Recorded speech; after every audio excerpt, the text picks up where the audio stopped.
Donc, bienvenue à ce webinaire qu'on vous propose avec la communauté des offres de solutions, dans le cadre notamment et avec le soutien du festival Biz Buzz, dans le cadre de la semaine 42, qui est le festival du numérique organisé dans le Grand Est par la Chambre de commerce notamment. Voilà.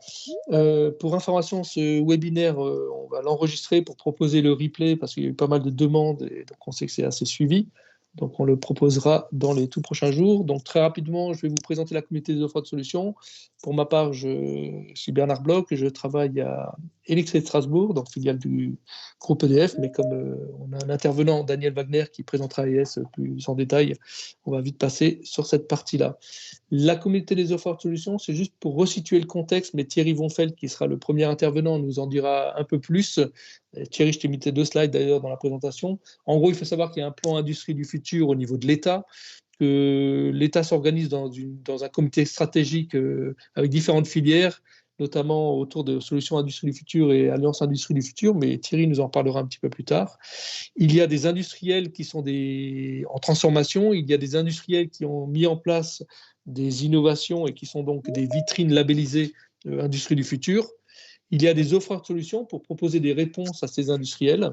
Et puis, on a organisé, nous, la communauté des offres de solutions du Grand Est, entre des offres de solutions sur notre territoire qui ont envie d'avancer ensemble, de faire de l'acculturation, un certain nombre de choses. Alors, on n'est pas une association, on est une communauté de pratique, c'est sur la base du volontariat.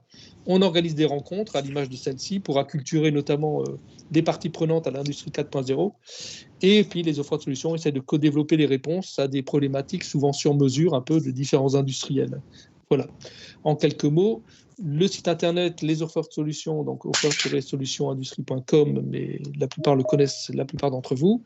On y publie un certain nombre d'actualités, dont tous les replays de nos différentes actions, de nos différents événements, mais pas que. Les événements, juste, mais j'y reviendrai après, donc il y a celui d'aujourd'hui, et puis il y aura le salon BE 4.0 à Mulhouse fin novembre, et puis il y a aussi le 360 Grand Est qui aura lieu le 7 décembre à Strasbourg, mais j'y reviendrai tout à la fin. Voilà. Et puis on a une page LinkedIn où vous pouvez aussi également communiquer avec les offreurs de solutions du Grand Est, parmi lesquels évidemment ES fait partie, c'est bien à ce titre que j'en suis. Le thème d'aujourd'hui, donc l'humain au cœur de la transformation industrielle, c'est un webinaire qu'on propose avec la communauté. La transformation numérique des entreprises induit de nombreuses questions autour du facteur humain, des compétences, de la formation, du recrutement, des difficultés à recruter, des fonctions support qui sont débordées, beaucoup de nouveaux besoins. Et évidemment, la crise sanitaire a montré de nouveaux besoins également. Ces transformations numériques sociétales, elles requestionnent les raisons d'être, la valeur des entreprises, on y reviendra également. C'est un petit peu tout ça qu'on vous propose aujourd'hui avec différents intervenants. Donc Thierry Vonfeld d'Ivalto, mais qui est aussi représentant régional d'un certain nombre d'organisations qui sont au cœur de notre sujet, donc ça tombe bien. Daniel Wagner, donc d'Elixir de Strasbourg, du groupe ES, Mathieu Rollet de Schlumberger, Nicolas Declercq de Namkin et Valentin Drouillard d'Armtech. Voilà ce qu'on vous propose aujourd'hui. Sans plus tarder, je propose Thierry, si tu peux te présenter en quelques mots, peut-être, pour passer les 2 slides que je t'ai mises pour rappeler notamment le contexte. Merci Bernard, bonjour à toutes et à tous. Donc, je suis effectivement directeur des solutions Software as a Service chez Divalto et je suis par ailleurs le délégué régional de Numéum, qui est le nouveau nom de Syntec Numérique, pour ceux qui connaissaient Syntec Numérique, qui est la chambre patronale représentante du secteur numérique, et également président Numérique Emploi Grand Est, on y reviendra un peu plus tard, et correspondant sur le volet numérique de l'Alliance Industrie du Futur. Voilà, je ne vais pas détailler tous mes titres. Le plus intéressant, c'est ce qui suit. Ce sont tes casquettes, effectivement, qui nous intéressent notamment. Oui, voilà. Donc c'est, comme le disait Bernard, au cœur de tous les sujets de préoccupation qui croisent à la fois la transition digitale dans le domaine de l'industrie et la problématique des compétences, mais aussi des recrutements. Pour préciser un tout petit peu ce que disait Bernard en introduction sur l'écosystème global de l'industrie du futur et des différentes initiatives qui partent du gouvernement par la mise en place, vous l'avez certainement vu, d'un certain nombre de comités stratégiques de filières qui sont supervisés donc par l'État. Il y en a un certain nombre que vous voyez là, je ne vais pas les détailler, par secteur finalement d'activité industrielle, et il a été créé récemment, ça date d'un peu moins d'1 an, un comité stratégique filière dit Solutions Industrie du Futur, qui définissent les choses qui sont transverses à tout ça et qui touchent globalement à tout ce qui est numérique ou ce qu'on appelle maintenant l'électronumérique, puisqu'il y a de plus en plus de choses qui ne sont pas que du logiciel, mais aussi de la mécatronique, d'électronique, enfin bref, autour de ça. Donc ce comité stratégique filière travaille de manière transverse et les actions qu'il décide de mener ou les projets qu'il décide de mener ou de porter sont opérés par la structure qui existe depuis plus longtemps, évidemment, qui est l'Alliance Industrie du Futur, dont Numéum est l'un des membres fondateurs, mais pas que. Voilà. Effectivement, ce CSF va regrouper tous les acteurs autour de tout ce qui touche à de l'informatique embarquée, de l'informatique connectée, de l'informatique tout court, si je puis dire, gestion ou autre, avec, bon, je vous épargne les chiffres, hein, vous aurez la présentation. Le principal, c'est effectivement d'avoir un espace collaboratif entre tous ces acteurs qui permet de structurer, en fait, au niveau français, tous les offreurs de solutions et de services pour que tout converge et intègre, je dirais, l'état de l'art, les technologies dans ce domaine-là, et Dieu sait si elles avancent rapidement, aussi bien dans le numérique que dans les autres domaines d'ailleurs. Et donc tout ça a été signé, a fait l'objet d'une signature fin septembre ou début septembre du contrat de filière signé par l'État et Frédéric Sanchez, qui est le président de ce CSF-SIF, qui est également le président de l'AIF. Voilà, pour le côté structurel des choses, ce qui est important parce que c'est quand même ça qui décline en gros les stratégies de l'État et tous les financements qui vont avec. Donc on ne peut pas ignorer ces sujets-là. Voilà. Merci pour ces précisions. Mais de rien.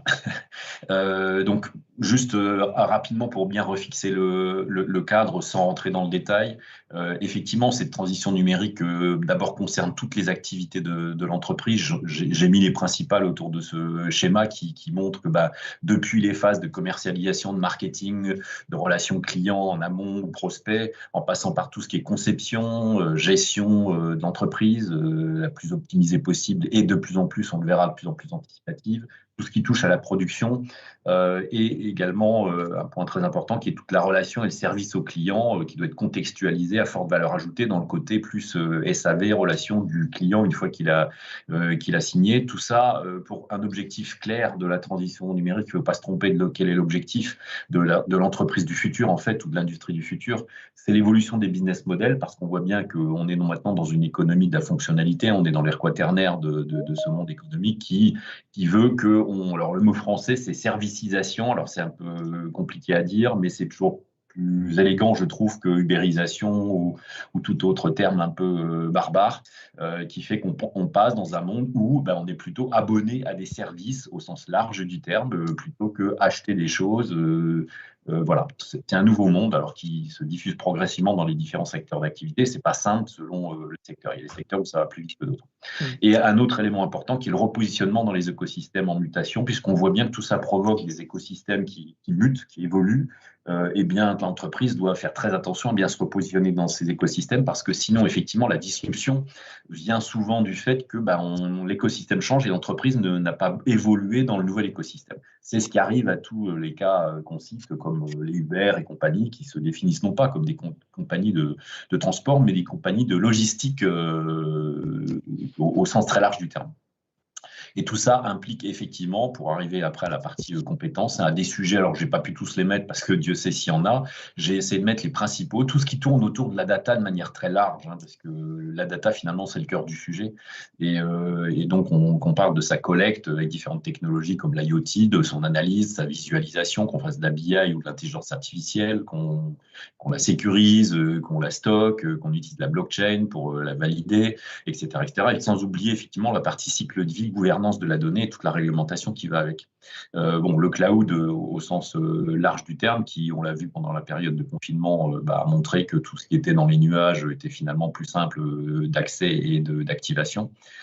Les solutions logicielles, que ce soit du développement, des progiciels que l'on veut intégrer, dont les fonctionnalités et les architectures évoluent dans ce monde assez technologique. On va de plus en plus vers des choses très granulaires qui interopèrent entre elles, qui sont aussi multi-supports, c'est-à-dire multi-terminaux, de la tablette en passant par le smartphone, par le PC, ou des écrans dans des machines-outils, etc., etc.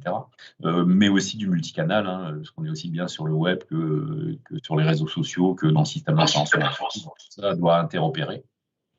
Et évidemment, le sujet de la sécurité qui est extrêmement important vu le fait que la sécurité ou l'attaque des pirates devient aussi un business en soi. Et sans oublier autour de ça, que c'est tourné autour du business de l'entreprise, c'est le cœur du sujet qui est tout ce qui est ce qu'on appelle le digital workplace. Et en fait, tous les outils collaboratifs. Par contre, Hugo, je crois que tu dis quelque chose et tu as dit oui. À l'intérieur de l'entreprise. Et qui, évidemment, tout ça doit être totalement intégré, d'où la notion d'intégration numérique. Les points clés que je cite sur le slide suivant, sans les détailler, c'est évidemment qu'on voit l'objectif, l'évolution du business model et de l'écosystème. Tout ça, il faut faire très attention à ce que ce soit une stratégie globale à l'entreprise. Du fait, ce monde de servicisation, on passe d'un monde de vente de produits à un monde de propositions de services, d'abonnement de services, ça bouleverse les cultures d'entreprise. Donc, ça change les organisations qui sont de plus en plus agiles et collaboratives. Ça change donc les compétences qui doivent être plus larges. On fait aussi bien de l'expérience utilisateur que de la technique, que de la réglementation, que de la frugalité au sens de l'écologie ou autre, de la sécurité. Enfin voilà, un technicien n'est plus juste quelqu'un qui connaît la technique.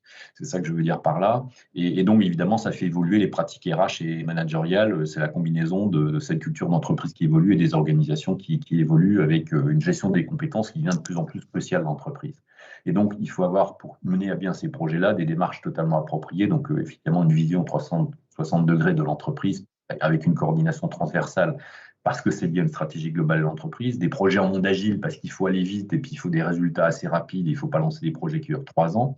Avec un point crucial qui est la conduite du changement. Parce qu'on le voit, toutes les évolutions de compétences, si on ne fait pas de la conduite du changement au niveau humain, les personnes ne vont pas savoir où elles habitent. Elles partent d'un monde qu'elles connaissaient qui est très technique, on va dire, très matériel. Je pense à des opérateurs de production qui, tout d'un coup, au lieu de piloter une machine, se retrouvent à piloter la machine au travers d'une tablette ou de je ne sais quel support électronique. Alors, ça peut être séduisant pour les jeunes générations qui voient des choses plus intéressantes parce que c'est leur monde, mais pour des personnes plus anciennes qui sont en transition professionnel, se retrouver dans un monde numérique qui parfois fait peur, c'est perturbant. Donc la conduite du changement est très très importante dans tous les projets et je pense que mes collègues qui vont parler après vont citer ces éléments-là. Et puis un point, je terminerai là-dessus, qui est assez important, qui est intégrer le numérique responsable, que ce soit le Green IT, mais aussi quelque chose qu'on ignore souvent, qui est l'IT for Green, c'est-à-dire en quoi les technologies numériques permettent aussi de faire du green, c'est-à-dire d'être éco-responsable, sans oublier l'aspect éthique, notamment dans la partie intelligence artificielle et l'inclusion des personnes qui sont en recherche d'emploi, par exemple, ou l'éloigné de l'emploi par les métiers du numérique. Voilà les points clés de tout ça. La problématique des compétences et des recrutements, on le voit, c'est l'attractivité des métiers. Parce que certains sont rebutés, on le voit notamment vis-à-vis des jeunes filles ou des femmes en général qui trouvent le numérique parfois un peu compliqué, alors ce qui est généralement une fausse idée, mais il faut travailler là-dessus. L'adaptation indispensable de tous les contenus de formation, parce que comme tout évolue très vite, aussi bien dans les techniques industrielles que dans le numérique, il faut que les formations initiales suivent le rythme. Et je sais que c'est pas simple, mais c'est indispensable pour nous parce que le seul vivier de candidats qui sortent d'école, université ou autre, ne suffit pas à combler le besoin du marché en termes de spécialistes du numérique. Donc, avec en plus des compétences qui sont en évolution constante et qui sont de plus en plus pluridisciplinaires, comme je l'aurais dit tout à l'heure, ce qui nécessite aussi des plans de formation continue des salariés en entreprise. Et puis un point important qui est, comme je le disais, comme le vivier seul des jeunes diplômés ne va pas suffire, il va falloir que les entreprises aussi fassent évoluer leur politique de recrutement parce qu'on est en phase de pénurie, encore pire à post-Covid qu'avant le Covid. Ce qui entraîne des choses qui sont assez dangereuses sur des hausses de salaire qui sont de plus en plus importantes. Donc, ça veut dire qu'il faut élargir les publics à prendre en compte dans les recrutements. C'est-à-dire qu'il faut éviter de chercher tout le temps le bac+5 qui a 3 à 7 ans d'expérience, ce qui est la demande classique des informaticiens dans notre secteur. Sauf que dans certains domaines métiers, je prends le développeur Java par exemple ou .NET, avec ce profil-là n'existe plus. Donc, mis à part le piquer chez le voisin, il n'y a pas d'autre solution. Donc, si on n'élargit pas en prenant des gens qui soient peut-être moins expérimentés, moins diplômés, de type bac+3 par exemple, ce qui est déjà pas mal, mais qui sont fortement motivés et qui sont accompagnés par différents dispositifs. Voilà. Et que tout ça relève aussi quelque part d'une démarche de recrutement qui a trait à la politique RSE de l'entreprise. Effectivement, c'est des points les intervenants y reviendront pas mal après, effectivement. Voilà, et donc juste pour montrer quelques actions concrètes et sans les détailler, parce qu'on n'a pas le temps. La première partie, je le citais, qui est la partie formation initiale, les actions que mène Numéum au niveau Grand Est, c'est de faire de la promotion des métiers, pour expliquer aux jeunes quels sont les métiers du numérique, parce que c'est parfois un peu intangible et difficile à comprendre. Donner des informations pour aider à l'orientation, aussi bien pour les futurs étudiants que pour tous les personnes, tous les conseillers finalement d'orientation, qu'ils soient chez Pôle emploi, dans les universités, les écoles ou autres. Voilà. Et puis vis-à-vis des organismes de formation à université, école ou autre, c'est leur donner un certain nombre de conseils, ou en tout cas un éclairage sur comment évolue le marché pour que les formations évoluent. Et puis pour la partie plus, on va dire, demandeurs d'emploi au sens large, donc soit des informaticiens qui sont en recherche d'emploi, parce que pour certains ont perdu des compétences ou ont des compétences obsolètes, ou les gens qui sont en reconversion professionnelle, les transitions collectives sont un exemple. Il y a des compétences qu'on peut translater ou retransposer d'autres secteurs dans d'autres secteurs, je pense notamment aux chefs de projet par exemple, ou des personnes qui sont en décrochage scolaire, donc au niveau lycée généralement, mais aussi au niveau universitaire qui au bout d'1 ou 2 années d'université décrochent. Et pour ça, il y a le dispositif Numérique Emploi que vous pouvez découvrir sur le site web. Si vous avez des questions ou besoin d'infos sur le sujet, n'hésitez pas à me contacter via notre site web, parce qu'il y a tout un tas de catalogues de formation qui permettent justement de former avant l'embauche sur des périodes qui peuvent aller jusqu'à 1 an, voire 2 ans, quand on est sur des décrocheurs scolaires, sur différents métiers que j'ai cités là. Je ne vais pas tous les citer, autant bien dans le domaine industriel d'ailleurs, avec de l'automatisme industriel ou de la cobotique, robotique, que du développement d'applications dans les technologies qui sont aujourd'hui demandées, et aussi évidemment tout ce qui touche à l'infrastructure, que ce soit du cloud ou de la cybersécurité. C'est un programme qui tourne depuis 7 ans et pour lequel, juste sur l'Alsace, on a un peu plus d'une centaine de personnes qui sont ramenées à l'emploi via ce dispositif. Cette association, parce que c'est une association d'intérêt général, est ouverte à tous les secteurs. Ce n'est pas réservé aux entreprises du secteur numérique. Toute entreprise de tout secteur peut adhérer pour bénéficier de ces plans d'action qui sont financés globalement par Pôle emploi à la région Grand Est. Voilà. Okay. Là, vous avez un exemple, je ne vais pas le détailler, vous l'aurez dans les supports, de différents types de parcours que l'on enchaîne, puisqu'on fait des parcours individuels en piochant dans un catalogue de formation assez vaste que l'on élabore avec Pôle emploi et la région. Selon la personne, quel métier elle veut cibler, quel emploi elle veut occuper, on va lui construire un parcours de formation en 3, 4 ou 5 étapes, sachant qu'on construit ça en partant de postes à pourvoir, à court ou moyen terme, et pas dans l'absolu parce que telle personne a envie de faire tel ou tel métier. S'il n'est pas en demande dans la région, on ne va pas proposer de parcours de formation. C'est comme ça qu'on arrive à un taux moyen d'insertion dans nos dispositifs qui sont de l'ordre en moyenne de 70%. Ok, franchement, merci pour cette belle présentation assez complète. On est dans le timing, donc c'est bien. C'était dense. Oui, mais ça a permis de bien dresser, je trouve, le contexte, de poser les bonnes questions. Dans la conversation, n'hésitez pas au fur et à mesure à poser vos questions. Moi, je les reprendrai au fur et à mesure avec les différents intervenants. Ce que je vous propose, c'est parce que c'est assez riche en contenu, d'enchaîner, et n'hésitez pas à poser vos questions pour que justement on puisse avoir des échanges, soit dans la conversation, soit de toute manière que je reprendrai dans le cadre de l'animation. Voilà. Pour faire le lien directement avec ce que tu viens de dire, mais ce sera le cas aussi de toutes les autres présentations. Donc Daniel Wagner, directeur digital informatique infrastructure du groupe ES. En quelques mots, Daniel, bonjour. Daniel. Voilà. Running gag, j'ai oublié le micro, maintenant il est là. Voilà. Bonjour, en quelques mots, si tu peux peut-être commencer par présenter peut-être le groupe et qui tu es finalement. Ton parcours peut être intéressant également d'ailleurs. Ouais, alors moi je viens il y a très longtemps de la computer science, je faisais du super calcul. Et un beau jour, je suis allé un peu plus dans l'industrie chez les Orange Labs il y a 25 ans. Puis ensuite, je suis arrivé à ITC Strasbourg où je me suis occupé de télécommunications, de réseau électrique. Depuis une bonne dizaine d'années, du système d'information, et depuis plus récemment, de toutes les infrastructures du groupe, même l'immobilier, les voitures, les camions. Voilà. Qui sont autant d'outils connectés, en fait. Ouais, on va voir. Un point de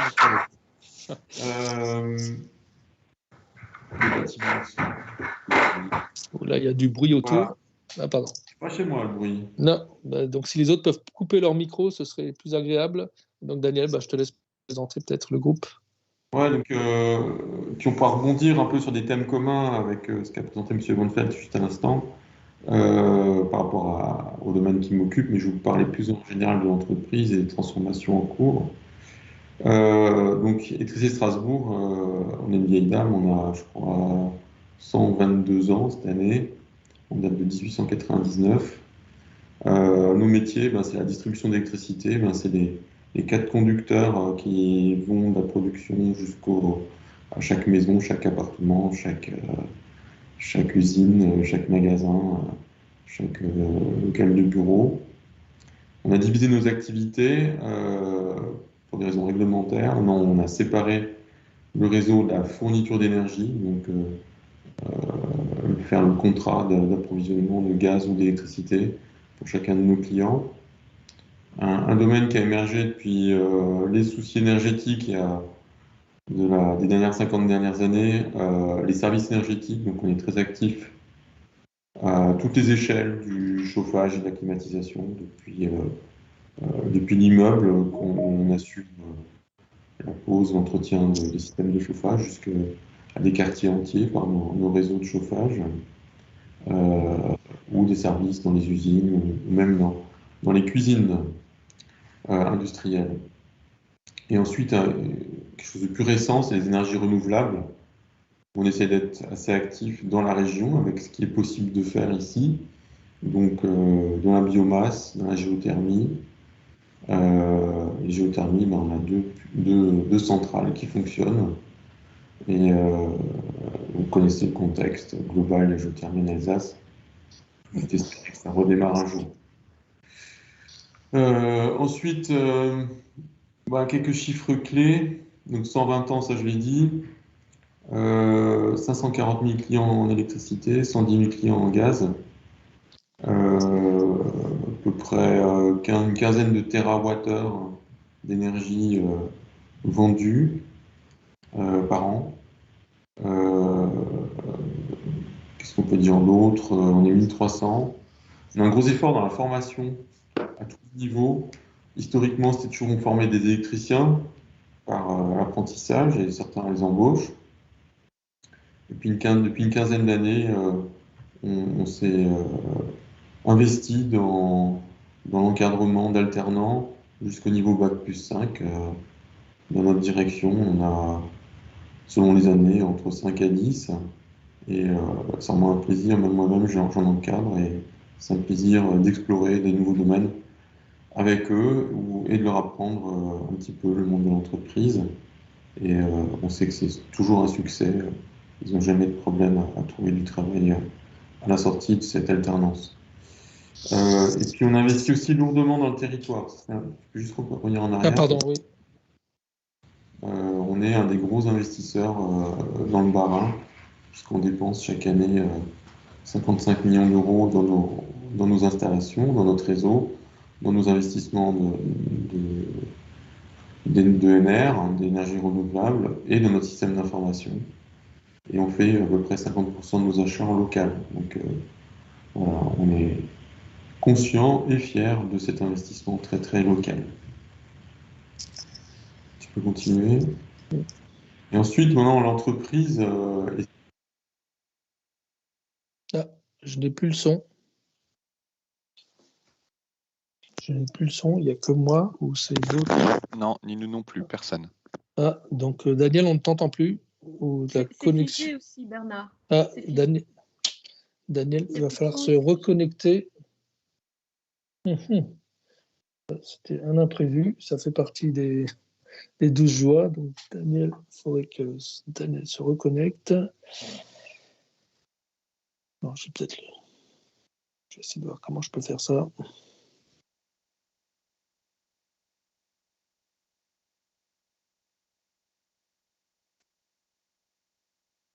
On a perdu le son.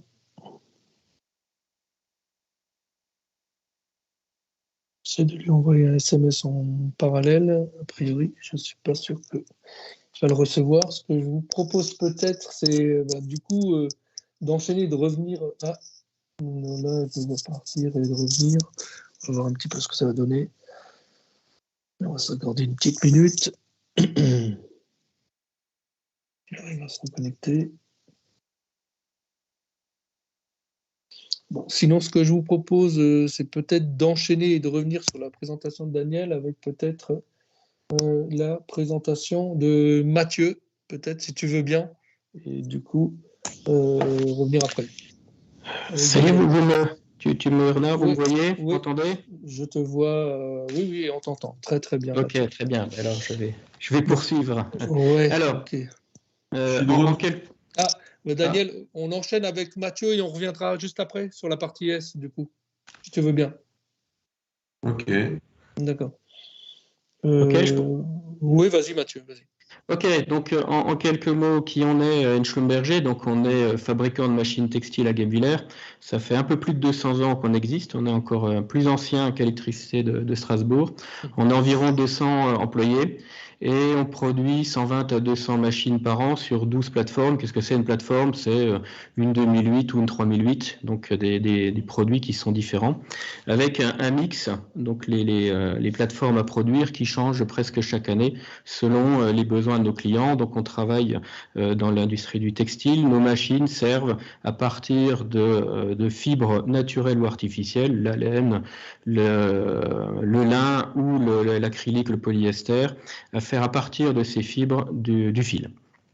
On a plus de 50 000 articles vivants, donc ce sont les articles qui sont nécessaires pour la fabrication de nos machines, de nos plateformes, ou pour répondre à nos besoins en pièces de rechange. Nos machines, typiquement, fonctionnent pendant une trentaine d'années, quasiment 7 jours sur 7, 24 heures sur 24, donc il y a un parc installé qui est important, et donc on doit répondre aux besoins de nos clients pour les machines ou pour les pièces de rechange. Donc 50 000 articles vivants qui soient fabriqués en interne. On est resté une entreprise assez intégrée avec des ateliers de fabrication, usinage, traitement thermique, tôlerie, peinture et montage, assez intégrés pour conserver en interne, et j'y reviendrai, les compétences clés pour la fabrication des pièces qui contribuent directement à la qualité textile de nos machines. Donc, les maîtres mots de notre activité, c'est la complexité. Nos machines et les pièces qui les composent sont complexes, avec typiquement 6 jusqu'à 30 opérations différentes pour réaliser ces pièces. Et puis la diversité, beaucoup de pièces, beaucoup de machines, beaucoup de diversité de machines et de pièces que nous devons être en mesure de traiter. Donc, tout ça, ce sont des enjeux majeurs, évidemment, pour le facteur humain et pour les enjeux du numérique. Voilà un dessin que je connais bien. Oui, je me doutais bien que tu allais faire ce commentaire, Bernard. Bernard connaît très bien cette illustration en 2 mots. Comment Schlumberger est venu dans ces thématiques de facteurs humains, de numérique, de transformation industrielle. Donc j'ai fait partie, Bernard en faisait partie également, d'un groupe de travail alsacien sur des industriels où on a essayé de trouver des solutions ensemble et surtout partager des expériences réussies ou des difficultés pour intégrer ces facteurs, ces thématiques-là. Et on avait cette roue à gauche, je ne vais pas rentrer dans le détail, on avait réfléchi à modéliser à quel niveau, quels sont déjà les leviers qui permettent de cette transformation industrielle, à quel niveau intervient le facteur humain, et puis à partir de ça, chaque entreprise, dont Schlumberger, a identifié des chantiers sur lesquels on travaillait, et donc nous avons pu partager ces expériences-là. Et donc, avec Bernard, on a proposé de revenir sur 2 retours d'expérience sur ces thématiques-là, transformation industrielle et facteur humain. Si tu veux bien passer à la diapo suivante. Donc, deux sujets que je vous propose de regarder rapidement. Une démarche participative d'amélioration, qui est une démarche que nous avons appelée s'améliorer ensemble. Et puis, un retour d'expérience sur le digital pour capitaliser, transmettre et pérenniser les compétences qui, vous l'avez compris, sont un élément clé dans notre activité.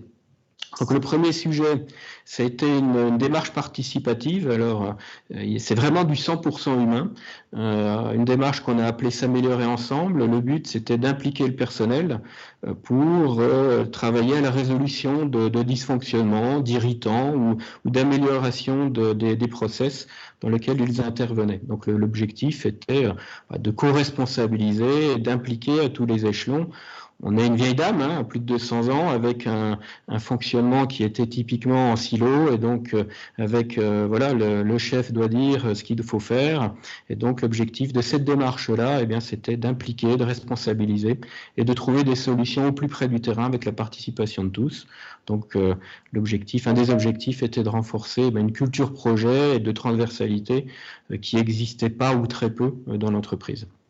Donc, travailler à former les gens, à travailler en mode projet, apporter les témoignages, les expériences de chacun et accompagner, mettre en place une démarche pour favoriser l'atteinte des objectifs, de l'objectif qui a été fixé à chacun de ces groupes de travail.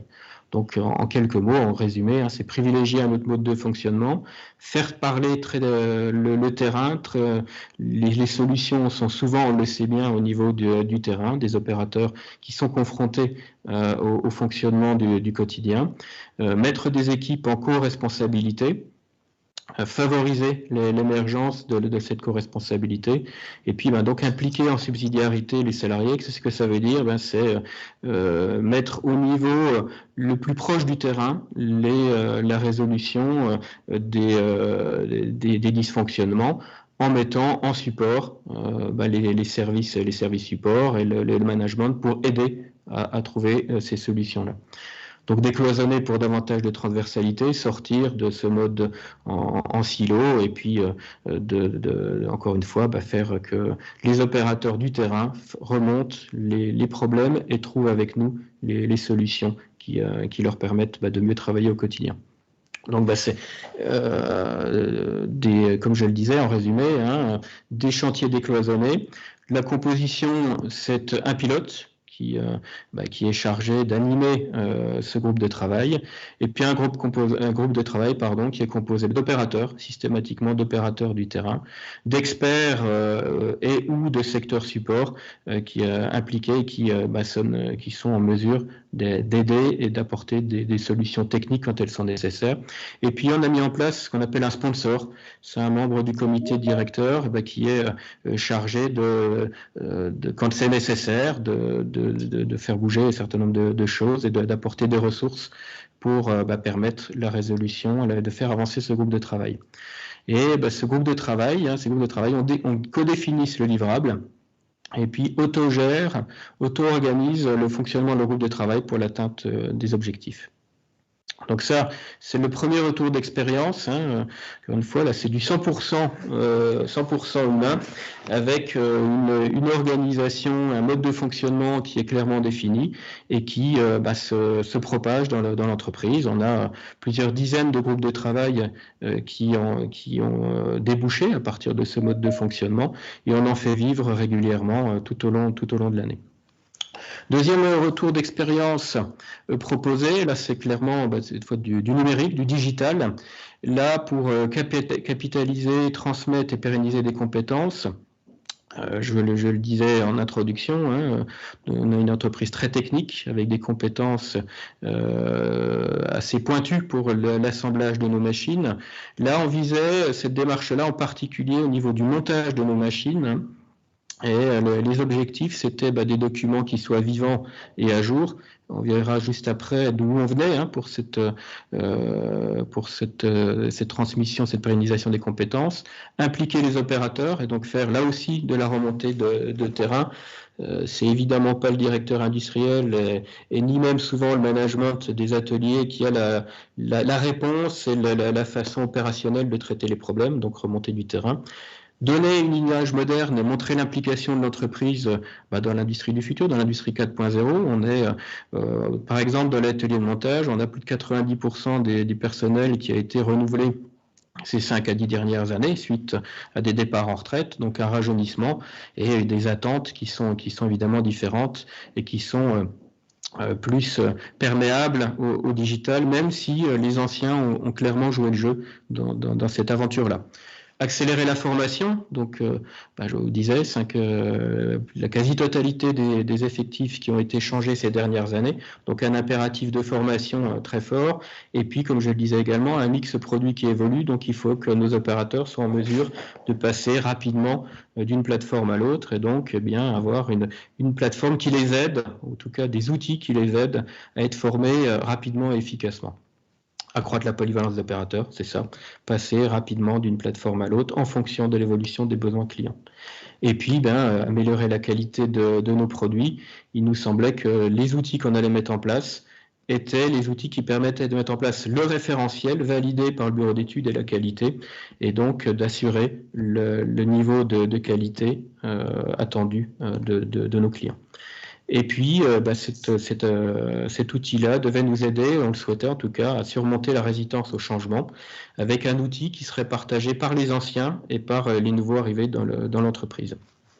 Donc, la deuxième diapo montre, vous voyez, en haut à gauche, là, c'est un cas réel, hein, c'est ce qui existait pour les instructions de montage.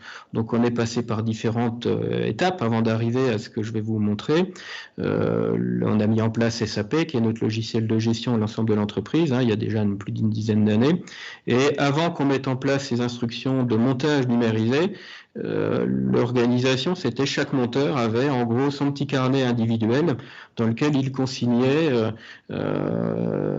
son mode d'emploi à lui, qu'il partageait assez peu avec ses collègues et encore moins avec les méthodes ou l'encadrement sur la façon de monter la machine sur laquelle il était attitré quasiment à l'année.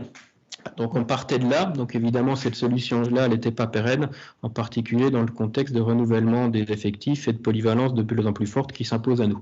Donc on a mis quelle méthode on a suivi? On a fait une espèce de méthode agile, sans le dire, hein. On a recruté un alternant sur les métiers du numérique. Et puis, on a commencé à mettre en place déjà une première étape, les deux rectangles verts qu'on voit en haut, hein, où on a mis des photos, on a mis des textes en utilisant du PDF. Une première étape. Après, on s'est dit, en haut à droite, on va mettre ça sur un portail, sur des PC avec des écrans tactiles, et puis on met un portail intranet dans lequel on a mis un certain nombre d'instructions de montage. Et puis, dernière étape, on a rencontré une start-up alsacienne qui nous a aidé à passer à l'étape actuelle, qui est l'utilisation d'une tablette type iPad dans lequel on a mis ces instructions de montage dans la tablette. Et donc les opérateurs, déjà, ils co-construisent avec une personne des méthodes la réalisation de ces instructions de montage.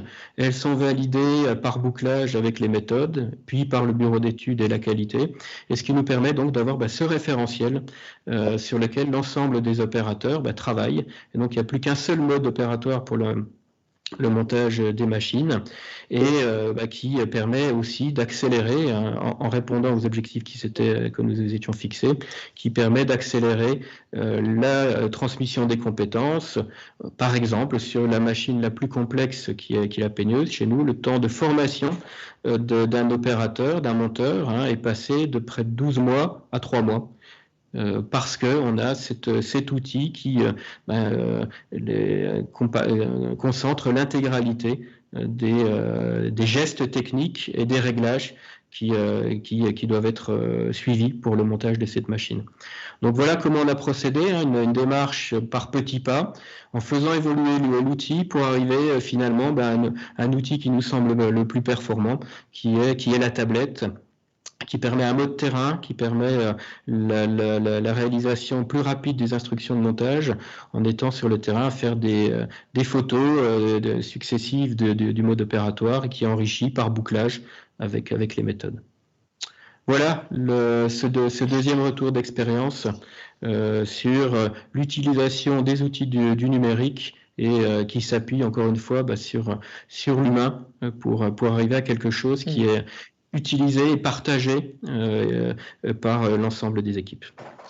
Alors, merci Mathieu pour cette présentation, effectivement, d'un témoignage très très précis. Je vais redonner la parole à Daniel et le temps de retrouver les slides. J'ai quand même 2 questions dans le chat concernant la partie te concernant, en fait, Mathieu. Question de Sylvain, combien de temps a duré la démarche participative d'amélioration? Est-ce qu'elle a aussi été appliquée aux métiers de support, finance, RH, informatique, etc. Oui, alors cette démarche participative s'améliorer ensemble, elle continue. Hein. C'est un outil qu'on utilise au quotidien. Alors on l'utilise par exemple au montage quand le mix produit évolue fortement. On a eu sur une plateforme, on a dû doubler la production en quelques mois. Donc on met un groupe de travail avec des opérateurs, avec des méthodes, avec le bureau d'études, et puis on regarde quelles sont les difficultés et les solutions qu'on peut trouver pour régler ce problème-là. Aujourd'hui, on est sur des thématiques par exemple de suivi de performance économique des ateliers, et là il y a typiquement la comptabilité, le contrôle de gestion qui est avec nous, avec les ateliers de production, avec les méthodes pour nous aider à mettre en place les bons outils de suivi de la performance industrielle et économique de nos ateliers. D'accord, il y avait une remarque de Grégory qui fait partie des offres de solutions avec sa société Interfacil. Bonjour Grégory, voilà. Je le salue, qui est et il a raison de le mentionner. J'aurais dû, Grégory, c'est une erreur.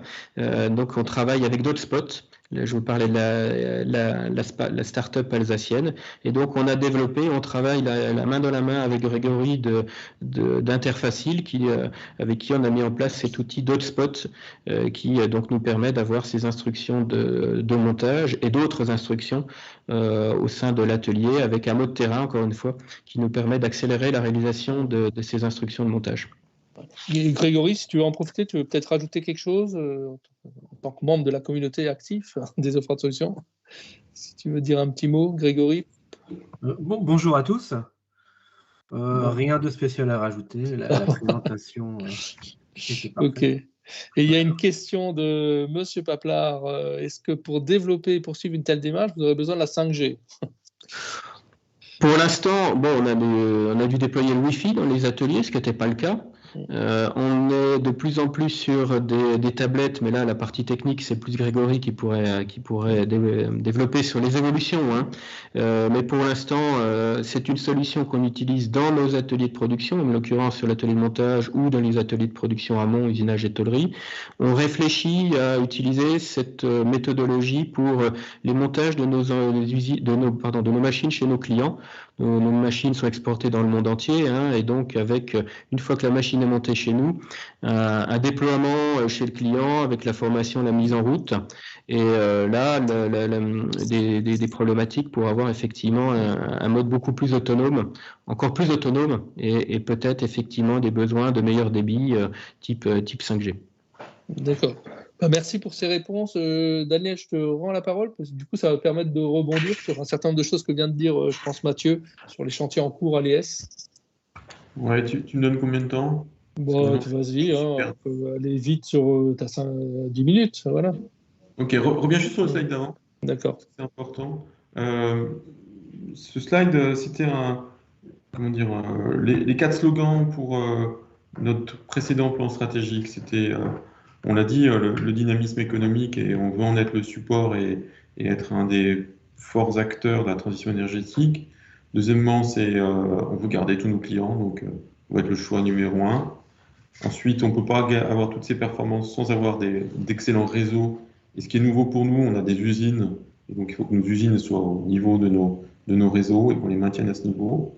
Et pour faire tout ça, et c'est une des premières fois qu'on a mis ça dans le plan strat, c'est garder et développer nos compétences et l'esprit d'entreprendre et d'innover. C'est ça la nouveauté dans l'entreprise depuis quelques années. Tu peux passer au suivant. Et donc on a écrit une raison d'être. Voilà, et là, je pense qu'on a trouvé une très belle raison d'être il y a un peu plus d'1 an.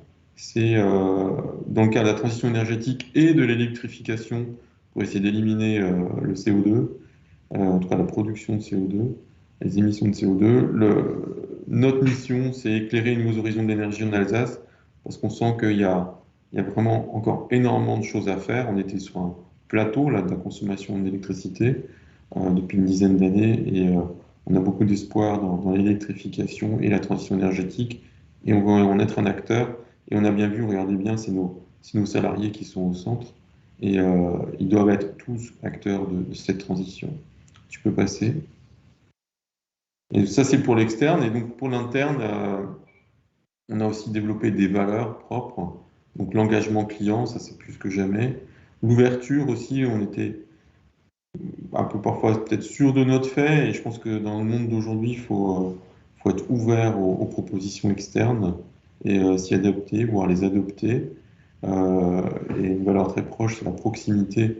Ça, c'est une tradition dans notre entreprise, mais je pense que la proximité est aussi avec, comme tu l'animes, Bernard, c'est les offreurs de solutions.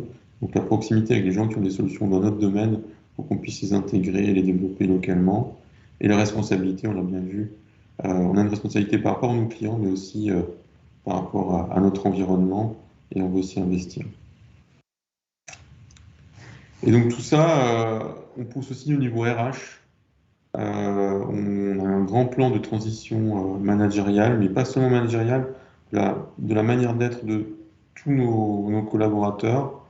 Premièrement, on a besoin de la confiance, on ne peut plus tout contrôler.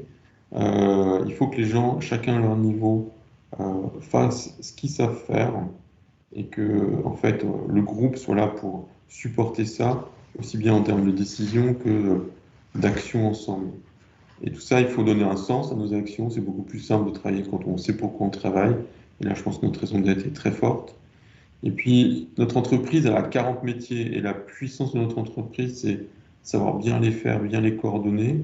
Et là, avec l'explosion digitale qu'on a depuis une dizaine d'années, cette transversalité, elle est compliquée à faire parce que la deuxième langue digitale, elle n'est pas si facile pour tout le monde. Il peut y avoir des discrépances dans les niveaux et dans le niveau d'acquisition de chacun. Et il n'y a que par la transversalité de l'entreprise qu'on va arriver à mettre tout le monde à niveau pour taper tous aussi fort dans le digital, quoi. Et la responsabilisation, ben, c'est en lien avec la confiance dont j'ai parlé avant. On n'a pas le temps de tout contrôler, comme je l'ai dit, et même de tout définir. Il faut que chacun à son niveau fasse ce qu'il sait faire, quoi. Passer au suivant. Et je finis par en fait, ma spécialité qui est le digital et l'innovation. Le monde de l'énergie de demain, il est complètement dual avec le monde digital. L'autre jour, on faisait le bilan au comité de direction. Il n'y a quasiment plus un morceau de l'entreprise qui ne soit pas digitalisé. Là, je pense qu'on fait le dernier morceau, en tout cas en interne, qui est la digitalisation de toute notre paperasse, aussi bien l'entrante que la sortante. Tous nos courriers, d'ici un an, ils vont être numérisés. Et donc, on n'aura plus de papier sur mon bureau, parce que si vous voyez le mien, je serais content d'être arrivé au bout. C'est important. Et cette philosophie d'innovation, depuis quelques années, avec Bernard, avec d'autres, on s'est lancé, et Alsace Digital, on s'est lancé dans le hackathon, le HIC. Et c'est important pour nous parce que ça permet déjà de se poser 5 minutes à réfléchir à des problèmes qu'on aimerait bien résoudre, mais sur lesquels on n'a pas encore de plan d'action dans l'entreprise. Et donc, avec les prototypes rapides, les idées qu'on teste et la confrontation avec des gens complètement extérieurs à l'entreprise, ben, on a déjà quelques belles réalisations. Bernard les a résumées en bas du slide. On a innové dans la data visualisation, donc vraiment des choses très très techniques pour les gens qui surveillent nos réseaux. On a fait des choses à l'autre extrême. On a testé des jeux pour les enfants. Peut-être qu'on aurait dû encore continuer de cette voie-là, mais ça va peut-être revenir. Et sinon, ben, on est très investi sur le digital pour les ENR, donc pour l'aide à la vente, l'aide à l'implantation des solutions photovoltaïques, et surtout aussi les travaux d'économie énergétique. On a développé une sorte de marketplace où on peut avoir de la recommandation pour des travaux, et aussi la digitalisation de nos factures, l'explication des factures, parce que Dieu sait que quand elles augmentent, il faut qu'on arrive à comprendre ce qui s'y passe. Voilà, ça nous fait voir le monde par un autre bout, et je crois que tu peux continuer. J'en profite juste, puisque tu citais le Hacking Industry Camp, pour juste 2 infos. Le prochain, il a lieu du 5 au 7 novembre, donc c'est vraiment intéressant à suivre. Il y a plein de conférences, etc. Donc n'hésitez pas à regarder sur le site du Hacking Industry Camp ce qui va se passer. Et en 2015, quand on l'a créé, il y a justement, on entendait avant Grégory, en tant qu'offre de solution pour Schlumberger, raconter l'histoire de ces solutions. En fait, la boîte de Grégory, elle est née à la suite, elle est née, en tout cas, elle a été accélérée suite au hackathon en Hacking Industry Camp en 2015 justement, où il avait porté son projet qui a donné l'entreprise Interfacile. Voilà, j'en profite pour montrer que on passe des idées au concret. Voilà. Voilà. Et donc, en ce moment, on continue notre transformation numérique par rapport à 3 défis. Nous, c'est la compétitivité, parce que le marché de l'énergie, il est extrêmement compétitif. Il faut qu'on soit de plus en plus rapide et agile, parce que quand on a une bonne idée, il y en a un autre qui l'a en face, donc il faut qu'on soit capable d'aller vite. On a un autre défi, c'est la connaissance. Alors, la connaissance, puisqu'on a des taux de départ à la retraite très importants, parce qu'on a une sorte de papy boom, il faut qu'on récupère ces compétences, qu'on les transmette, en plus à des nouvelles générations qui ont moins d'appétence pour la technique, et Dieu sait qu'on est une entreprise technique. Donc, il faut qu'on arrive à capter et à transmettre ça. Et à des digital natives, quoi. Même un monteur électricien, il est digital native aujourd'hui. Donc, c'est bien pour nous. Ça veut dire que les outils ne seront pas étrangers pour lui. Il sera peut-être même acteur de leur développement. On va voir ça dans le futur. Comme on l'a dit, on a des chantiers très forts. La dynamique managériale, j'en ai parlé. À AES, on est une grosse usine IT sur la place. Chaque année, on fait une 60aine de projets, donc et ça ne s'arrête jamais. Et Dieu sait que c'est un souci pour moi tous les matins et pour toute l'équipe. Le Covid, il a forcé l'adoption d'Office 365, puisque c'est plus ou moins le standard des entreprises comme nous. Et on s'est dit, c'est bien l'apprendre sur le tas, mais on n'a pas tout exploité. Et donc là, on a tout un programme de transformation digitale qu'on essaie de faire sur mesure, métier par métier, parce que les gens de terrain, ils n'ont pas les mêmes besoins que les gens de bureau. Les créatifs du marketing et les informaticiens, ils ne travaillent pas comme des comptables. Et donc là, on est en train de faire un roadshow, on fait notre marketing interne, on va voir chaque entité, au degré où elle est, au degré de maturité où elle est, on lui propose de l'accompagner au pas d'après. Et on n'essaye pas de faire one size fits all, on s'adapte. Là, pour l'instant, on est en train de capter le besoin d'aujourd'hui, un peu de demain. Et derrière, on fera un plan de transformation quasiment sur mesure pour nos 40 départements. Et ça va être un peu une nouveauté dans une entreprise de notre taille. Avant, on avait des grands programmes et tout ça. Et là, maintenant, on fait de l'agile, de l'agile métier par métier, avec une plateforme numérique qui est escalée. Et donc, c'est un peu à l'homme de s'adapter et à l'organisation et pas à la plateforme. On verra où on ira. Et dernier point majeur pour nous, c'est le programme expérience client et la relation client. La concurrence, elle a du bon pour tout le monde. Et nous, elle nous secoue un peu. Et donc, je pense qu'elle nous oblige à regarder nos produits, non pas comme nous on les pense, comme on les fait, en tant que bons ingénieurs et bons commerciaux, mais comment nos clients les vivent et les expérimentent. Et souvent, ils les expérimentent par le biais digital, parce que l'électricité, il ne vaut mieux pas la toucher. Ce n'est pas un produit qu'on peut toucher, surtout pas. Par contre, comme je l'ai dit, il y a une dualité très très forte. Et donc, quasiment tous nos produits, ils ont leur représentation numérique. Il faut qu'on arrive à garder ce lien avec le client, un lien fort et de qualité et excellent vu du client. Et ça, c'est toute l'ambition de ce programme qui, à mon avis, on l'a commencé, mais on ne le finira jamais. Le monde est comme ça à partir de maintenant. Voilà ce que j'avais à dire. Daniel, j'en profite, parce que juste avant, Mathieu Rollet parlait justement de méthodologie, d'accompagnement.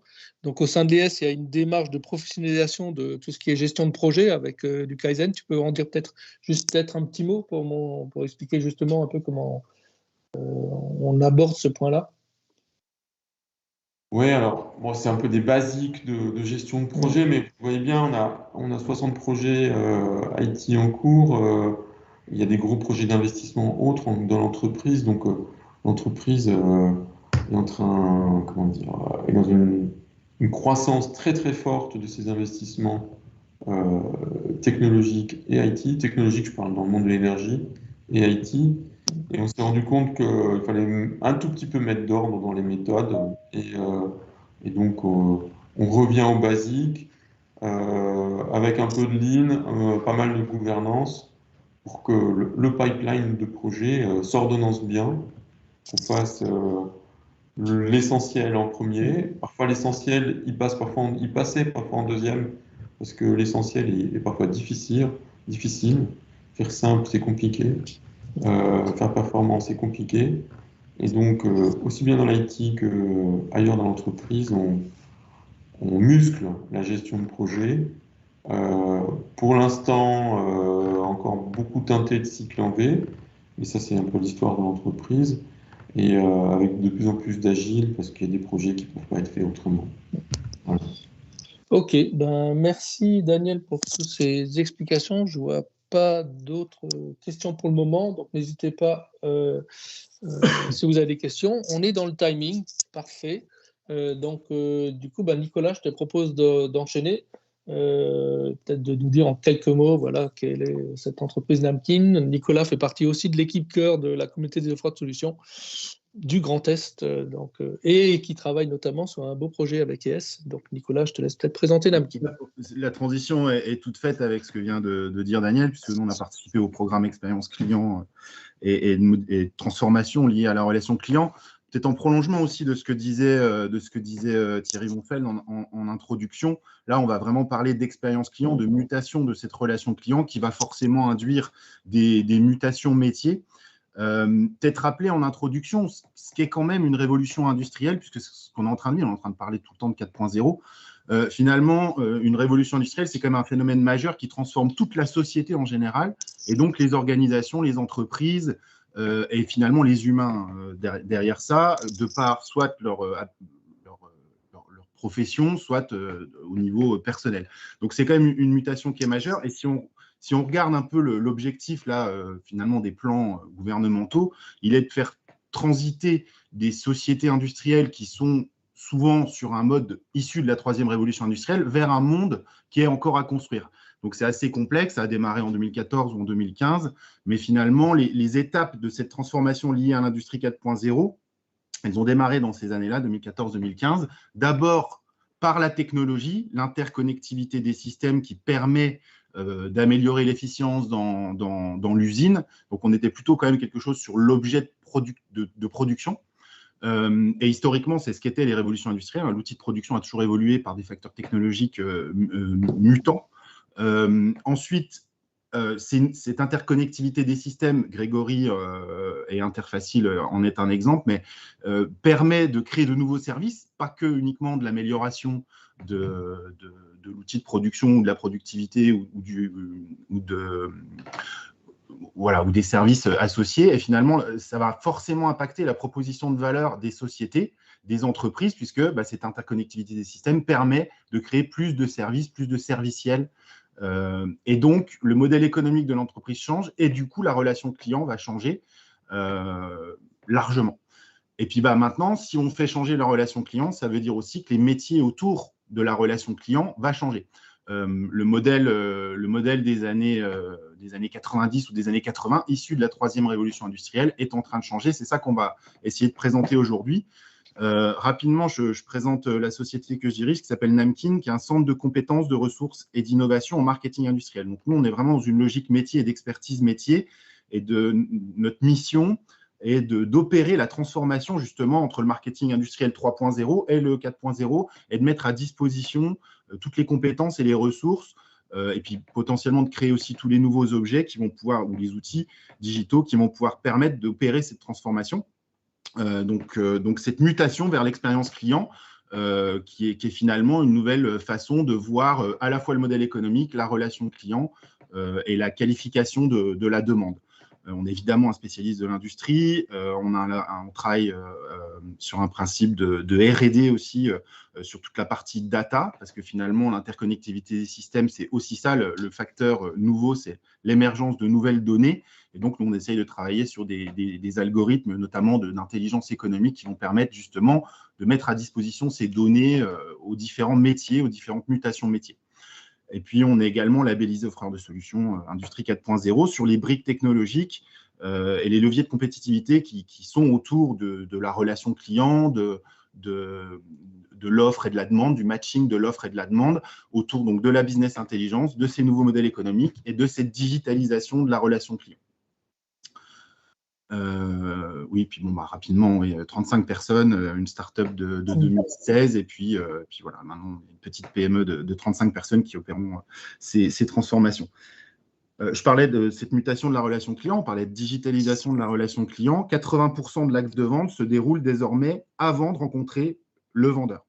Ça veut dire que dans le parcours d'achat d'un client, son cheminement, son acte d'achat est validé à 80% avant de rencontrer le vendeur. Alors, ça ne veut pas dire que le vendeur ne sert plus à rien, ça veut dire qu'il a beaucoup plus reculé dans la chaîne de valeur de la relation client, dans le temps, et il intervient dans des moments de conversion plutôt que dans des moments assez classique de prospection. Typiquement, la prospection, aujourd'hui, elle est beaucoup plus digitalisée. On va parler de génération de leads via Internet, via les réseaux sociaux. Avant, on prenait son téléphone et on appelait, ou on regardait les pages jaunes et on appelait des sociétés ou des prospects. C'est comme chez le médecin, quoi. Il sait ce qu'il a comme problème et il sait déjà ce qu'il lui faut comme solution, en gros. Potentiellement, oui. En tout cas, il va faire une grande partie de son cheminement, de sa réflexion intellectuelle dans ce moment-là. Mais l'analogie, elle est plutôt bonne. 55% des acheteurs ne veulent même plus rencontrer ce vendeur. Sous-entendu, le vendeur qui n'a plus de valeur ajoutée, cette valeur ajoutée justement de personnalisation, de co-conception, puisque l'expertise, désormais, elle est côté fournisseur et le client s'attend à un service. Et puis après, des données qui sont déjà en cours, c'est que 75% des métiers de 2030 n'existent pas. Ça doit être Randstad ou Adecco qui dit ça. Ça veut dire qu'il y a certes des mutations, il y a de la formation, il y a des nouvelles compétences à développer, mais il y a aussi carrément des nouveaux métiers qui vont apparaître. Donc, il faut aussi garder peut-être ce cap un peu à moyen terme, puisque cette révolution industrielle ne fait que commencer et que voilà, d'ici 2030, l'entreprise 2030 va être complètement différente et les métiers à l'intérieur aussi. Et puis, 25% des effectifs technico-commerciaux en moins d'ici 2021, c'est un chiffre qui date de 2019. Donc, c'est pareil, on est dans l'efficience de ces nouveaux métiers. Pour enchaîner, essayer de voir comment a muté cette relation client entre une troisième révolution industrielle et celle qui est en train de s'opérer, c'est vraiment cette ère du collaboratif qui est en train de se mettre en place. Avant, le commercial, c'était un peu la rockstar de l'entreprise, c'était lui qui concentrait toute la donnée client, qui passait tous les éléments, toutes les informations via des rendez-vous, via de la proximité, puis finalement 80% de son temps était passé chez le client ou dans cette intimité client. Et cette data-là, elle était finalement dans la tête d'une personne et qui la distillait dans l'entreprise. Aujourd'hui, on n'est plus du tout dans ces modèles-là, on est dans des modèles avec des points de contact qui vont être éparses, digitaux, d'autres qui vont être humains, et il faut mixer tous ces points de contact entre eux pour essayer d'avoir… Si quelqu'un peut… Voilà, merci. Pour essayer d'avoir une vision éclairée, je dirais, du parcours d'un client, en plus dans des filières industrielles qui sont forcément sur des cycles de vente beaucoup plus longs qu'en B2C, quand on est dans un achat de consommateur, un achat moins expert. Donc finalement, on va parler de parcours de clients, de parcours de découverte, d'engagement, de conversion, de fidélisation. C'est des parcours qui s'étirent beaucoup dans le temps. C'est des parcours où il y a aussi des réinvestissements, des boucles qui peuvent se faire. C'est-à-dire qu'une fois qu'on a acheté un produit ou un bien ou un service, ou qu'on est dans ce système de location sur des nouveaux modèles économiques, finalement, on va pérenniser ou réengager finalement notre confiance en fonction du service et des différents éléments de l'expérience qu'on va vivre en tant qu'entreprise industrielle, en tant qu'entreprise cliente.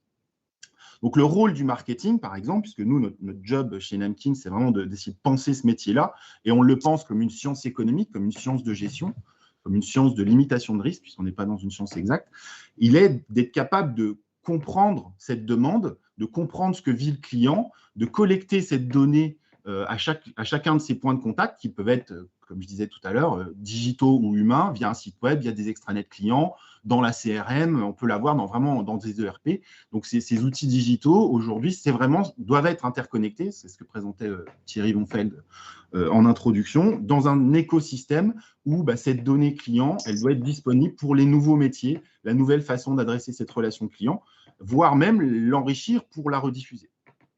Je peux continuer, Bernard, je pense. Donc, cette mutation, elle va vers… Bernard ? Allô ? Oui, j'y suis là. J'ai la slide sur. Je n'ai pas vu, je ne vois pas bouger. Ah, je fais la manip du coup. En tout cas, je suis sur la slide. Il y a ton graphique de la découverte à la fidélisation. Non, celui d'après. Ah, pardon. On enchaîne. D'accord. Pardon. Donc, voilà. Vas-y, sur les enjeux du coup pour les organisations et les métiers. Oui, donc ce que ça implique, du coup, chez moi, ça ne change pas. Je ne sais pas si pour nous, c'est ça. Si, moi, je l'ai à l'écran, en tout cas. OK. Et sur là, ce qu'on illustre, c'est vraiment dans ce parcours, tous les services qui vont être… je suis embêté parce que je n'ai plus le slide, excuse-moi.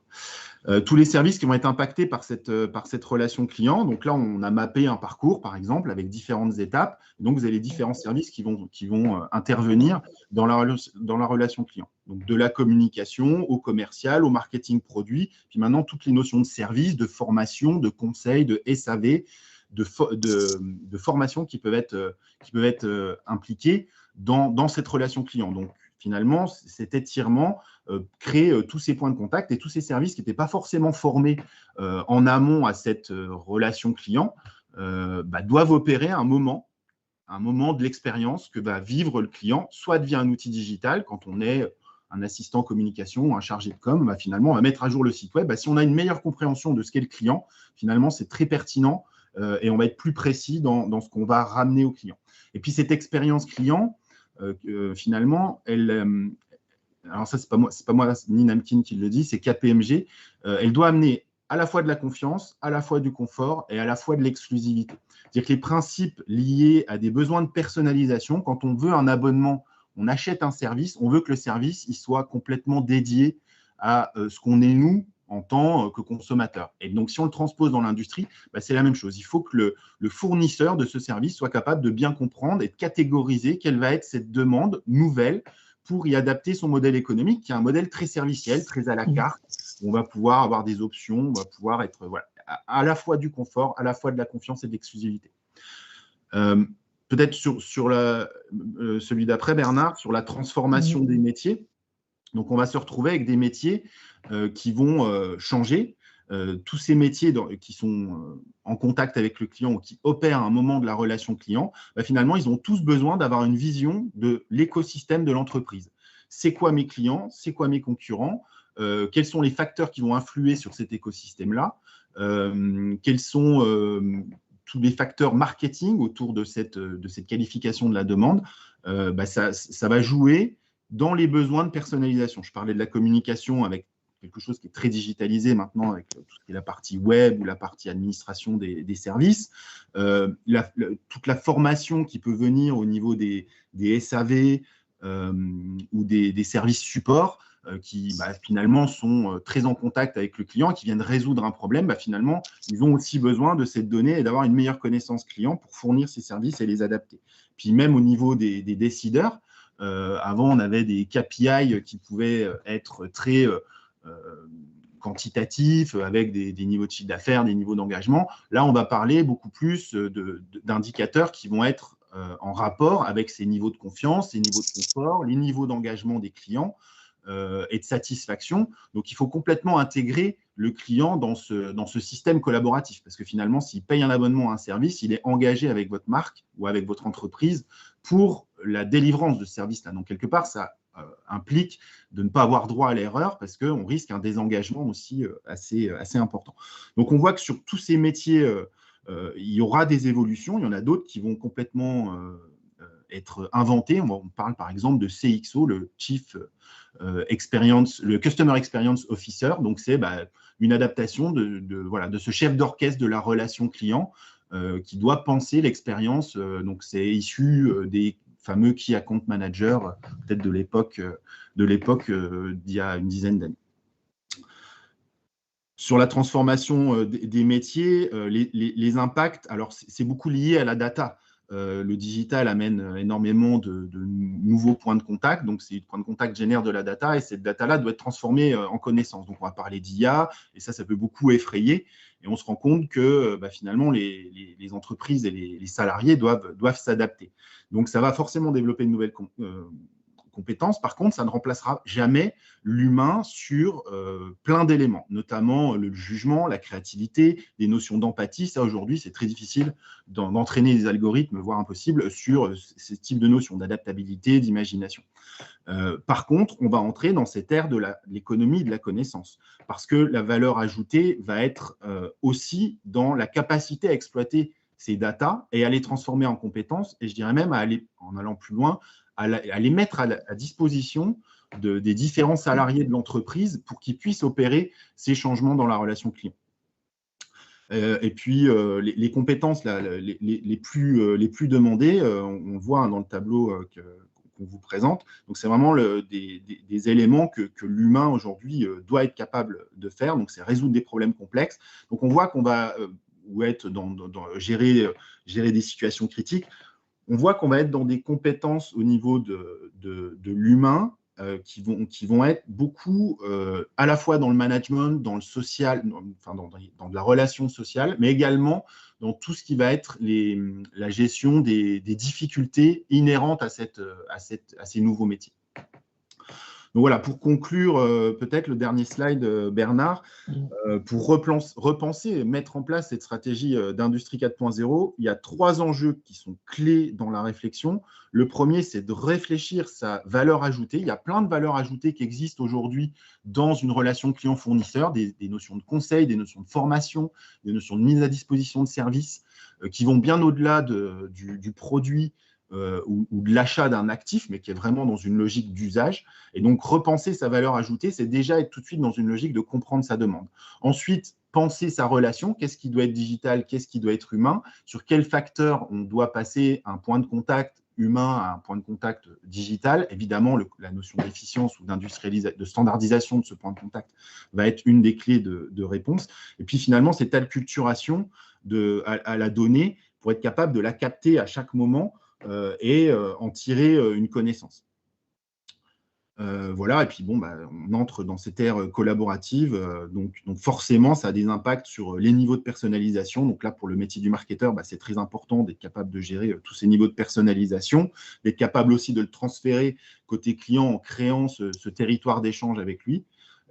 Ça implique forcément de changer son organisation, ses processus, et puis de former à ces nouvelles compétences, qu'elles soient digitales ou qu'elles soient strictement dans un but de relation. Ok, merci pour cette présentation très précise. En tout cas, il y a beaucoup d'informations. Et ça tombe bien, du coup, le dernier intervenant, donc Valentin Drouillard, avec Armtech, qui a rejoint la communauté des offres de solutions avec la boîte est récente. Donc, Valentin, si tu peux nous présenter. Et ça tombe bien, tu as fait une étude récemment pour justement voir auprès des industriels les nouveaux besoins, etc. Donc, je te laisse la parole un petit peu pour présenter Armtech ou te présenter en quelques mots. Bonjour à tous. Est-ce que vous m'entendez bien déjà? Très bien, très bien. Donc, Valentin. Bon, je passe en dernier sur ce webinaire, donc je vous ai choisi une slide qui réveille un peu et qui ne va pas vous demander trop de réfléchir et qui résume ce qu'on fait. À Armtech, on facilite le travail de ceux qui n'ont pas le droit à l'erreur. Et on le fait en transmettant les compétences essentielles et en fiabilisant les process à risque grâce au digital. Effectivement, on est dans des métiers, la défense, l'industrie, où il n'y a pas vraiment le droit à l'erreur. Ça a été mentionné à la dernière intervention, parce qu'une erreur, elle peut coûter très très cher et elle peut surtout potentiellement coûter une vie. Donc on a commencé à travailler sur ces problématiques avec les armées, et petit à petit, on a adapté notre modèle aux problématiques industrielles. Aujourd'hui, j'ai 5-10 minutes pour vous partager cette raison d'être et apporter à ce débat sur en fait quelle est la place de l'humain dans l'industrie 4.0, dans l'armée de terre 4.0. C'est à peu près la même chose. Donc voilà l'histoire. Vous le savez ou peut-être pas, mais à l'armée, l'homme, c'est le cœur de la performance. On sait avec qui on part en mission, on lui fait confiance, chaque personne a son rôle et chaque personne a ses compétences qui lui permettent d'être un rouage d'une machine qui, quelque part, va viser à réussir la mission, donc à avoir cette excellence opérationnelle. Et l'armée, ils ont plein de problématiques. Déjà, il y a des matériels de plus en plus complexes. Ça fait penser à des machines spéciales qui sont de plus en plus compliquées. On demande plus de technicité, on demande plus de polyvalence aux opérateurs. Et en même temps, on leur demande de se conformer très strictement aux procédures, aux gammes, aux standards. Il y a différentes choses. Il y a les temps de formation qui se raccourcissent. On a de moins en moins le temps. Les opérateurs expérimentés, quelque part, il y en a de moins en moins. C'est de plus en plus des petits jeunes qui vont rester moins de 5 ans dans l'entreprise. Donc, il y a un enjeu de turnover et de transmission des compétences qui est majeur. Et face à ça, le soldat, souvent, il est avec des procédures qui sont assez papier, sans images, sans interactivité, sans conseil vraiment pour réaliser sa mission. Et une doc qui est parfois conçue par des experts assez éloignés des réalités opérationnelles. Et en même temps, les soldats, c'est les nouvelles générations, ils sont beaucoup plus dans le partage. Et ils ont un peu d'autres attentes. Ils demandent du sens dans leur engagement. Ils veulent quelque part participer, donner leur avis, proposer des améliorations sur des véhicules, sur des façons de faire. Et souvent, c'est difficile à mettre en œuvre. Donc nous, on a conçu ArmTech pour répondre un peu à toutes ces problématiques dans un seul outil digital. Et très rapidement, on a commencé en fait à le proposer à des industriels. Ça, c'est la prochaine slide, si tu veux bien. Pardon. Donc moi, j'y connaissais rien à l'industrie. C'était à peu près il y a 1 an et demi. Et donc, j'ai commencé à faire chauffer LinkedIn en quelque sorte et à poser des questions aux gens sur leurs problématiques, en leur demandant qu'est-ce qui vous tient à cœur dans votre métier d'industriel, qu'est-ce qui vous est pénible, qu'est-ce qui vous fait peur, qu'est-ce que vous faites pour rester à la pointe de votre métier, pour garder une longueur d'avance par rapport à vos concurrents. Et c'est en posant ces questions qu'on a adapté notre solution, qu'on a trouvé nos premiers clients sur le marché industriel et aussi qu'on a trouvé certains investisseurs parmi nos clients. Et j'ai pas mal été surpris des réponses parce que moi, je m'attendais à des choses de type ce qui m'embête, c'est le prix des matières premières. Le sable qui augmente, le bois, l'acier. Mon problème, c'est de livrer en retard ou que mon donneur d'ordre me met la pression. Moi, ce qui me frustre, c'est de voir le coût de la main-d'œuvre qui augmente et les coûts de production, les impôts de production qui me tombent dessus. Et en fait, pas du tout. C'est pas ça qui est remonté en premier. C'était des choses très, très humaines, en fait. Vraiment dans l'humain. Comme j'ai mes opérateurs expérimentés qui partent. J'ai par exemple 25% de mes effectifs qui vont partir d'ici 2 ans. Comment je fais pour pérenniser ce savoir-faire qui est au cœur de la performance de mon entreprise? Comment je fidélise mes jeunes opérateurs?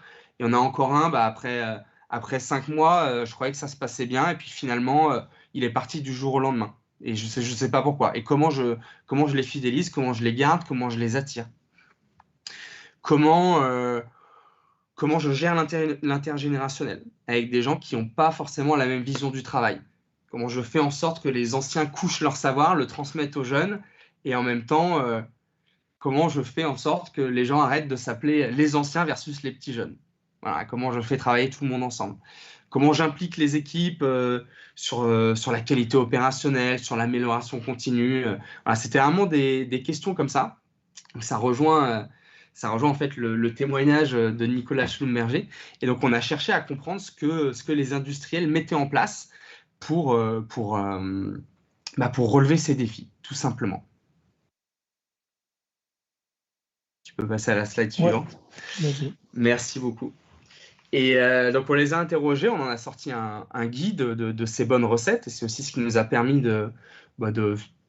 d'avoir un cap dans nos développements, en quelque sorte, pour rester toujours proche du besoin.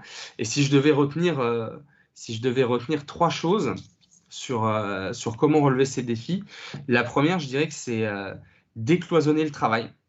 Donc, Monsieur Rollet l'a très bien expliqué. Par exemple, le mode opératoire propriété de l'ingénieur absolu, c'est complètement c'est fini.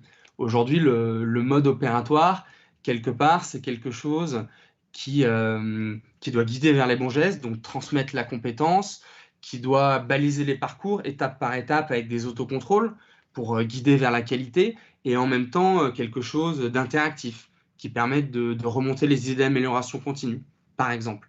Et donc, en décloisonnant le travail des différents départements, à la fois la qualité, les méthodes, la production, les opérateurs, quelque part, on aligne les gens vers plus de performance. Ça, c'est un exemple, celui des documents de travail, qui est particulièrement parlant. Parce qu'il y a différents types d'entreprises, celles qui ont des documents de travail juste pour les audits, en quelque sorte, celles qui ont des documents de travail qui sont vraiment dans une vision très ingénierie de la chose, et celles qui ont des documents de travail qui font le lien entre la connaissance de l'ingénieur, la responsabilité de la qualité et du responsable production, et le savoir-faire de celui qui fait, donc de l'opérateur. Voilà. Donc ça, c'est un exemple qui a beaucoup été remonté.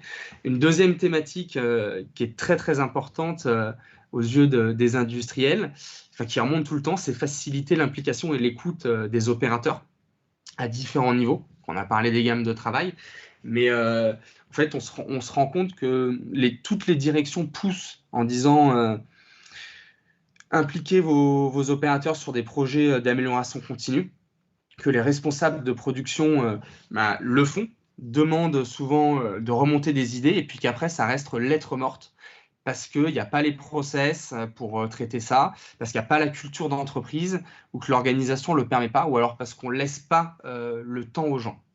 Donc potentiellement, ça, c'est une difficulté qui a été remontée, et une source d'amélioration facile à mettre en œuvre, avec ou sans outils numériques, pour impliquer les équipes, garder les opérateurs motivés, alignés sur les objectifs de l'entreprise, et en même temps générer de la performance, parce qu'une bonne idée, ça peut faire gagner des minutes par-ci par-là, ou économiser de la matière, limiter des erreurs, et encore une fois, c'est comme ça qu'on progresse.